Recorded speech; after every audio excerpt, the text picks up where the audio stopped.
Hey everybody, today we're taking a look at the 60-watt LED Gobo projector. It's super bright, it's weatherproof, and you'll be able to get your own custom logo created for projection. Let's get right into it. So this is everything out of the box in no particular order. We got our user's manual, a quick start card on how to get your personalized Gobo. Yeah, we got a remote control for the projector, a little container that's going to hold your Gobos, and you do get one for free to start that says welcome. We got some various mounting hardware, so if you want to mount this into the ceiling or into a wall, etc., they've got you covered. Power inverter, and then the projector itself. Now if we take a closer look at the projector itself, real nice design. It's got some good weight to it, primarily metal all the way around. We've got some adjustment knobs on the left and right side, so depending whether you're mounting it down on the wall or on the ceiling, you're going to be able to tilt it up and angle that light and shoot it in the direction or to the location that you want. And you've got a heavy duty bracket here on the bottom side, and we've got that included hardware, so you've got that ability to put the hardware in, and then you can kind of tilt it to the left and right and make some more adjustments if you need to. But as a standalone, this thing is held up pretty well. On the back side, yeah, we've got a nice fan in here that helps with cooling, yeah, with a grate over top, as well as some heat sink fins here around the outside to help dissipate that heat for long extended use.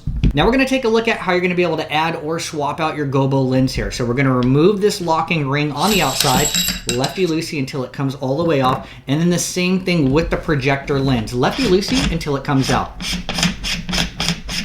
And then it's going to remove just like so, and you can see this weatherproof seal that's around here as well that prevents moisture from getting inside. And you'll see here on the inside that there's a spring clip that holds the Gobo lens in. Just pinch that together and you're going to be able to pull that out. And then from here, you're now able to remove the lens. I just put my hands underneath it and turn the Gobo down quickly. Yeah, and it falls right into my hand. And install of the Gobo is just the reverse of removal. You can see how you can read this one right here where it says welcome. We're actually going to want that to face the light source. So just line it up, put it in there like so. Take the little spring clip and squeeze that together while you put it inside.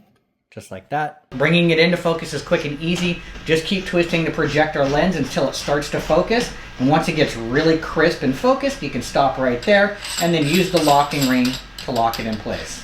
What's also great is this does come with a remote control, so if you want to turn on and off the rotation of the Gobo, you can do that, or you can pause it at any particular angle along the way. You can have it go forwards, you can have it go backwards just by pressing that button right there, which is really convenient. You also have the ability to turn it on and off with the remote control. At the end of the day, this Gobo projector is amazing and it works well. It's super bright and it has a crystal clear image. And whether you're using it near or far, the image is crystal clear, and it's amazing to see it on larger structures like big walls and how bright and crystal clear it still is at a distance. And let's not forget, this thing is rated IP66 weatherproof, so once you get it installed, you can leave it outside, rain or shine.